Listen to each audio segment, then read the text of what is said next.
Beautiful day, Patriots. How are you?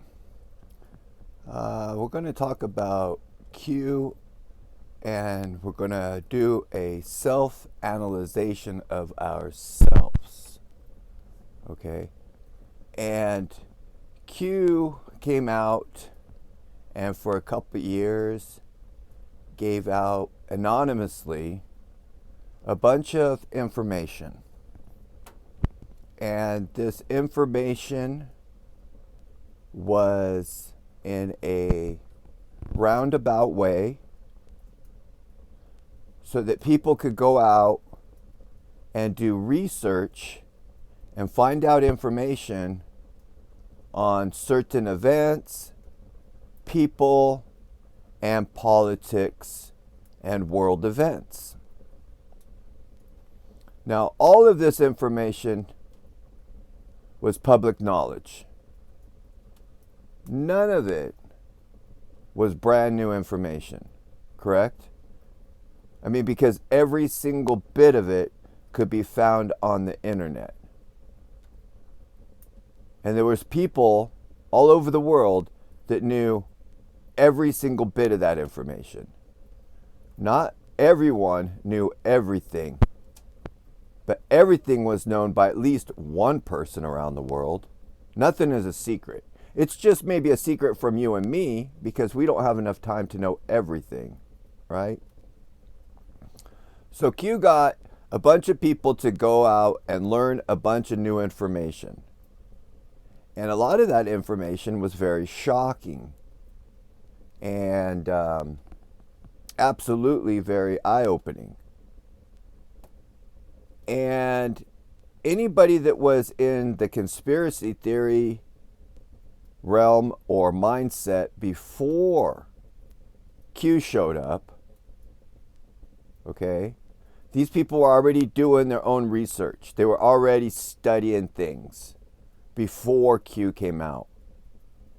So that when Q shows up, those type of people that had that mindset, it was very easily for us, me being one of them, to understand what Q was about, of saying, wait a minute, man, this is some real deal, true information about some really evil stuff that goes on around the world. And people want to debate if Q is real or not. And that's really kind of not necessarily the point. The point is Q telling real information or not? And the answer to that is that, yeah, Q is giving out real information. Okay?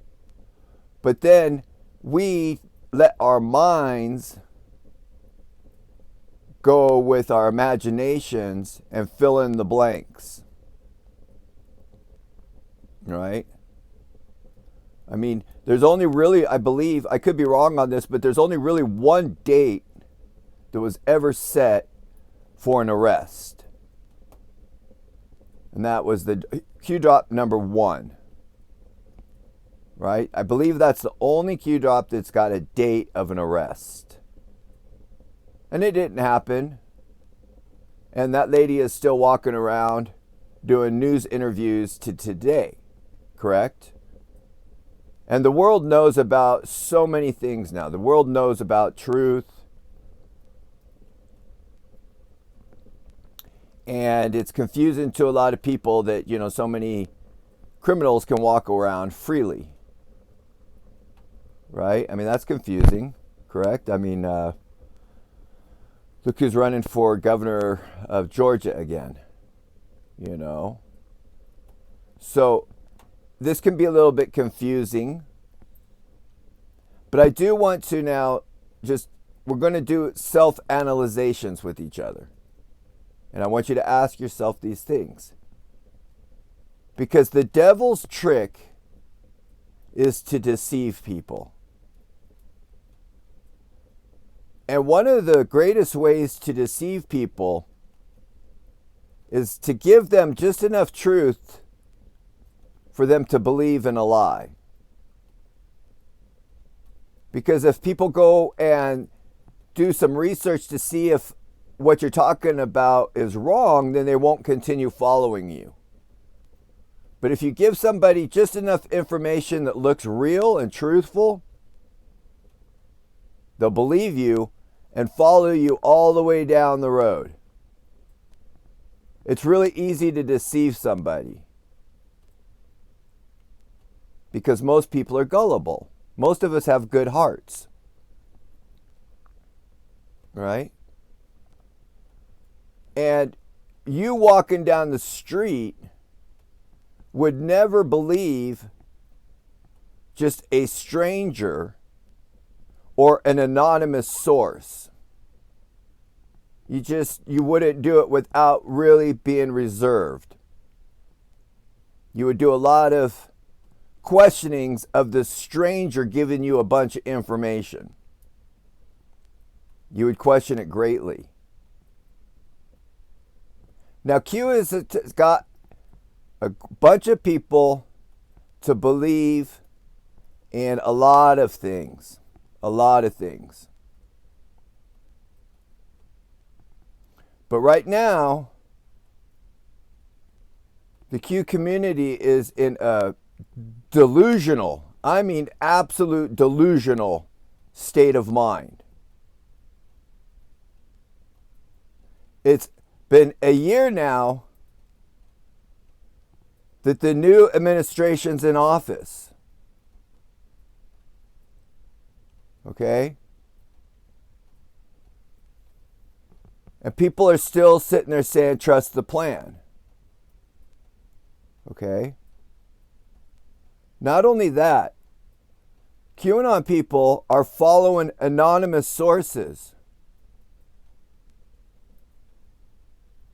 And they're believing them as to be true people. Their minds believe that these anonymous Twitter channels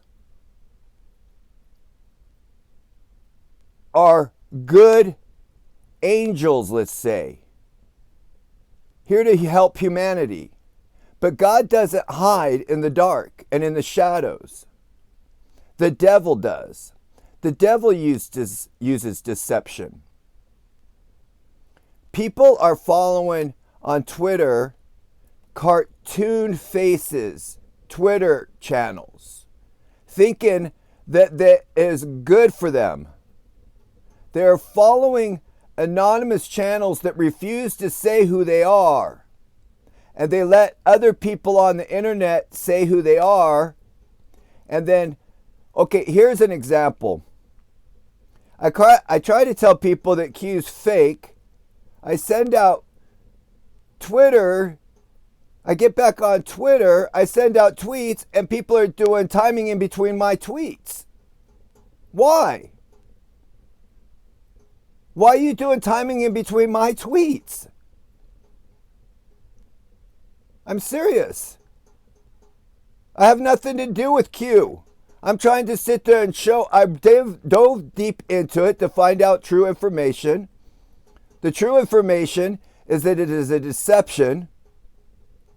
Nobody knows the Q drops better than me, and I still can't get my point across that it's a deception. People still fall for it no matter what.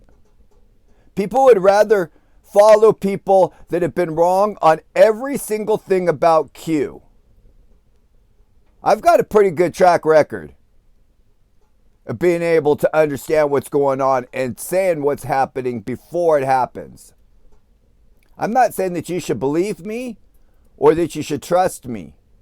What I'm saying is, why in the world are you trusting anonymous channels when the devil uses an animosity? He will never tell you the truth. Why do people follow cartoon channels?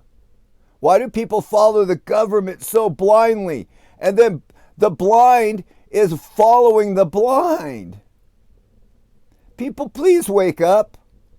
Why in the world does an intelligent man and woman blindly follow an anonymous source regardless of the information they're giving them? When you don't know who you're following, you risk the chance of putting your soul right in there. You think this is a joke? Well, it's not.